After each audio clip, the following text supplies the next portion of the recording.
Lenso was an ox of a man. Ox of a man মানে কি এটা গৰুৰ দৰে কষ্ট কৰিব পৰা মানুহবোৰক আমি ক'ব পাৰো যে ox of a man. So লেন্সো তেনেকুৱা এজন মানুহ আছিলে মানে হাড় গৰু যেনেকে একদম পথাৰত বহুত ভালদৰে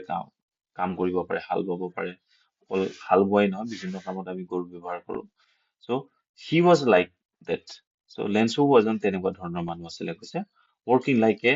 an animal in the field পথাৰত সি এই হাড় গৰুৰ নিচিনাকে কাম কৰিব পাৰে মানে বহুত কষ্ট কৰিব পৰা মানুহ but still he knew how to write কৈছে তথাপি তাৰ সত্ত্বেও পৰিৱৰ্তেও তেখেতে কি কৰিব জানিছিলে কৈছে লিখিব কেনেকে লাগে পঢ়িব কেনেকে লাগে সেইবোৰ জানিছিলে কৈছে মানে কৃষক হল বুলিয়ে যে পঢ়া শুনা নাজানিব তেনেকুৱা নহয় একদম পথাৰত বহুত কষ্ট কৰিব পাৰে সেই বুলিয়ে যে তেখেতে পঢ়িব নাজানে তেনেকুৱা কথা নহয় তেখেতে পঢ়া শুনা তেখেতে ভালদৰে জনা এজন কি আছিলে কৃষক আছিলে কৈছে The following Sunday at daybreak he began to write a letter which he himself would carry to town and place it in the mail so পিছৰ যিটো দেওবাৰ আহি থকা যিটো দেওবাৰ সেই দেওবাৰৰ দিনটোত তেখেতে কি কৰিলে এট ডে ব্ৰেক মানে কি ভোৰ পুৱা একদম মানে মৰ্ণিং বুলি ক'লে আমি 9টা বজালৈকে ক'ব পাৰো কিন্তু ডে ব্ৰেক বুলি ক'লে ৰাতিপুৱা একদম বেলিটো ওলাইছে আৰু তেনেকুৱা সময়টোক আমি কি বুলি কওঁ ডে ব্ৰেক বুলি কওঁ he began to write a letter তেখেতে এখন চিঠি লিখিবলৈ আৰম্ভ কৰিলে which he himself would carry to town যিখন তেখেতে নিজেই লৈ যাব মানে যিখন লিখি আছে সেইখন লৈ যাব কৈছে to town and place it in the mail আৰু কি কৰিব কয়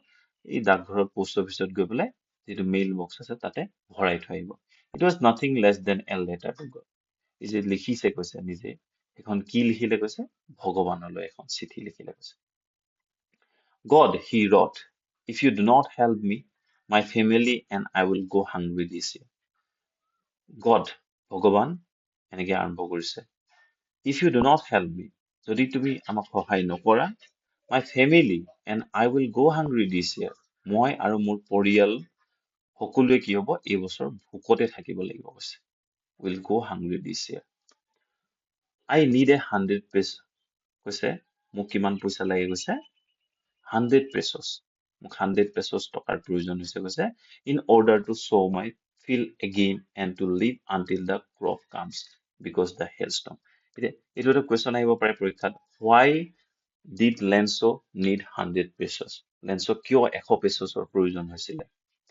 so কিহৰ কাৰণে Lenso needed 100 pesos in order to sow my ঠাইত কি লগাই দিবা তোমালোকে his to sow his field again and to live until the crop comes আকৌ শস্য সিঁচিবৰ কাৰণে খেতি কৰিবৰ কাৰণে তেখেতক কিহৰ কাৰণে 100 পেছৰ প্ৰয়োজন হৈছে তাৰ উপৰিও এতিয়া যেতিয়া খেতি কৰাৰ লগে লগেতো শস্য নাপায় 2-3 মাহ লাগি যাব সেই সময়টোত চলিবলৈকো তাৰ ঘৰত এতিয়া শস্যৰ ষ্টক নাই মানে জমা কৰি থোৱা শস্য নাই সেই তেতিয়ালৈকে অন্তত চলিব পৰাকে কিছু ধনৰ প্ৰয়োজন হৈছিল সেই ধন খুজি পেলাই তেখেতে কি কৰিছে যাতে চলিবও পাৰো আকৌ পুনৰ খেতি কৰিব পাৰো because of the hailstorm কাৰণ hailstorm যে আহিছিলে শিলাবৃষ্টি আহিছিলে তাৰ কাৰণে মোৰ সকলো ধ্বংস হ'ল আৰু ধ্বংস হোৱাৰ ফলত এতিয়া মই আকৌ পুনৰ খেতি কৰিব লাগিব আৰু খেতি কৰি পুনৰ চপোৱালৈকে মোৰ ঘৰখন চলিব লাগিব সেইকাৰণে মোক প্ৰায় 100 পেছছ মান টকাৰ প্ৰয়োজন হৈছে সেই টকা মোক দিয়ক বুলি ভগৱানলৈ তেখেতে এখন চিঠি লিখিছে he wrote to God on the envelope so এইটো envelope দেখিছে তোমালোকে envelope মানে হৈছে চিঠিৰ খামটোৰ ওপৰত এনেকে to God মানে ভগৱানলৈ বুলি তেখেতে কি কৈছে এড্ৰেছ কৰিছে put the letter inside আৰু ইয়াৰ ভিতৰতে চিঠিখন ভৰাইছে still trouble মানে কি অশান্ত মানে তেখেতৰ অলপ যিমান যি হলো ডাকঘৰলৈ গৈছে এতিয়া কি কৰিম ক'ত দিম কি কৰিম তেনেকুৱা এটা মনত মানে অশান্তি লাগি আছে went to town তেখেত টাউনলৈ গ'ল at the post office he placed a stamp on the letter and dropped it into the mail কৈছে পোষ্ট অফিচত গ'ল পোষ্ট অফিচত গৈ পেলাই কি কৰিলে কৈছে এটা ষ্টাম্প ললে এইটো দেখিছানে এনেকে আমি চিঠি যেতিয়া পঠিয়াও ডাকঘৰৰ যোগেদি তেতিয়া ষ্টাম্প এটা লগাব লাগিব এই ষ্টাম্পটোৰ কিবা এটা মূল্য থাকে 10 টকা 5 টকা এই পইচাটো আচলতে চৰকাৰৰ ঘৰলৈ যায় তাৰ পৰা চিঠিখন কি কৰিলে এইটো যিটো মেইল বক্স দেখিছা তোমালোকে এই মেইল বক্সটোৰ ভিতৰত কি কৰিলে ভৰাই দিলে কৈছে drop it into the mail box one of the employees who was a postman and also helped at the post office, went to his boss laughing heartily and showed him the letter to God. কৈছে one of the employees, employee মানে কি কৰ্মচাৰী, so কৰ্মচাৰী কৈছে ডাকঘৰ post অফিচৰ এজন কৰ্মচাৰীয়ে কি কলে কৈছে who was a postman and also helped at the post office, সেই কৰ্মচাৰীজন কি আছিলে কৈছে postman তোমালোকে জানা আমাৰ ঘৰে ঘৰে যিবোৰ পিয়ন বুলি কোৱা আছিলে আমাক চিঠি পত্ৰবোৰ দিবলৈ আহে যে সেইজন তেখেত সেই এমপ্লয়ীজন কি আছিলে কৈছে কৰ্মচাৰীজন postman আছিলে আৰু তেখেতে আৰু কি কৈছে also help at the post office আৰু তেখেতে এই পোষ্ট ডাকঘৰত সহায়কৰ কাম কৰে আচলতে আৰু তেখেতে অকল চিঠি দিবলৈ নাযায় ডাকঘৰত কি কৰিছিলে বিভিন্ন ধৰণৰ কামত তাত থকা আন আন কৰ্মচাৰীসকলক তেখেতে সহায় কৰিছিল went to his boss laughing heartily, so তেখেতে কি কৈছে laughing heartily মানে প্ৰাণ খুলি হহা তেখেতে কি কৈছে একদম প্ৰাণ খুলি হাঁহি হাঁহি তেখেতৰ বছ যিজন মানে অফিচৰ হয়তো মুৰব্বী বিষয়া ডাঙৰ বিষয়া উচ্চপদস্থ বিষয়া থাকে যিবোৰ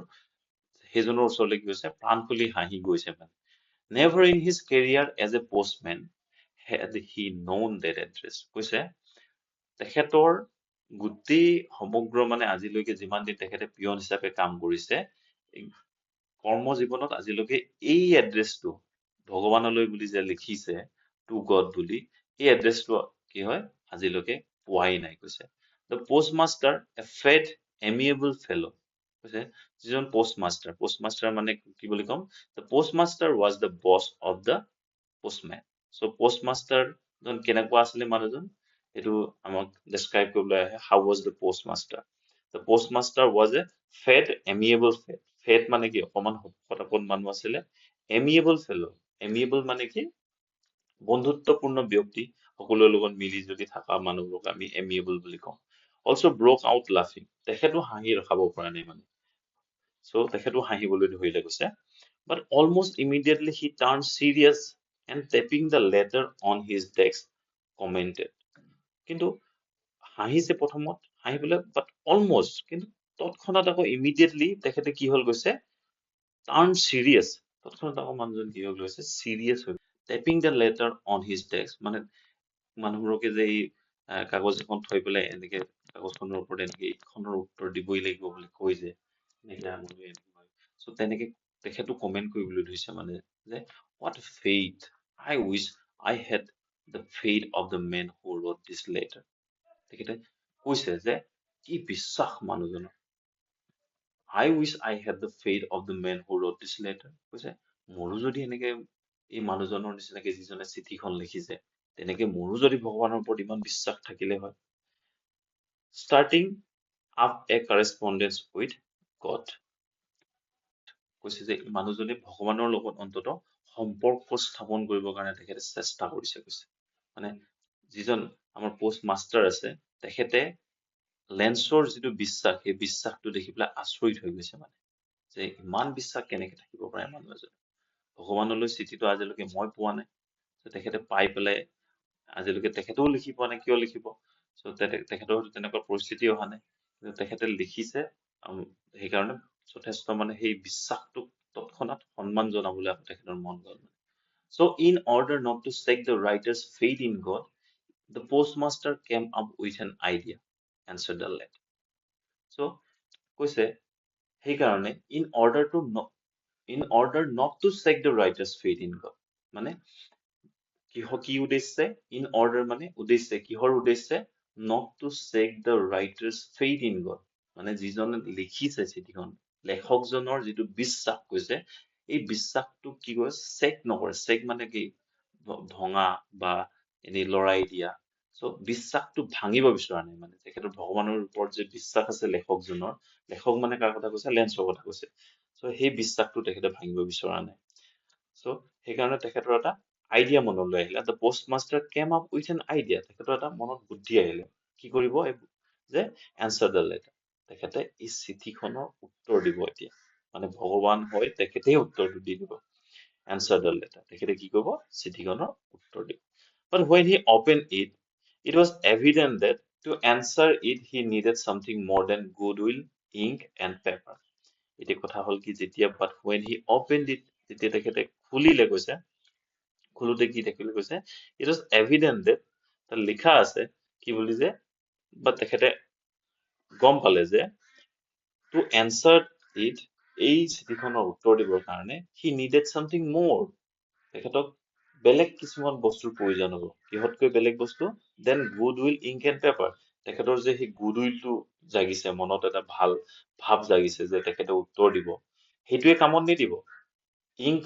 চিয়াহী হলেই কামত নিদিব বা কাগজ এখন হলেই চিঠি লিখিবলৈ যিখিনি বস্তু লাগে যে কাগজ কলম বা মানুহৰ মনৰ ভাৱ এটা লাগে সেই বস্তুকেইটাই যথেষ্ট নহব মানে এইখন চিঠিৰ উত্তৰ দিবলৈ তেখেতে খুলি পেলাই গম পালে যে it was not enough with good will, ink and paper to answer the letter. He needed something more to answer the letter. But he stuck to his resolution. It's something more যে এতিয়া বেলেগ কিবা এটা বস্তুৰ প্ৰয়োজন হ'ব এই চিঠিখনৰ উত্তৰ দিবলৈ কেৱল কাগজ কলম আৰু তেখেতৰ মনৰ ভাল ভাৱটোৱে কামত নিদিব মানে সেইটোৱে পৰ্যাপ্ত নহব সেই ওপৰঞ্চি যিটো বস্তুৰ প্ৰয়োজন হ'ব সেইটোৱে হৈছিলে কি 100 পেচছ টকা ধন লাগিব উত্তৰ দিবলৈ এই চিঠিখন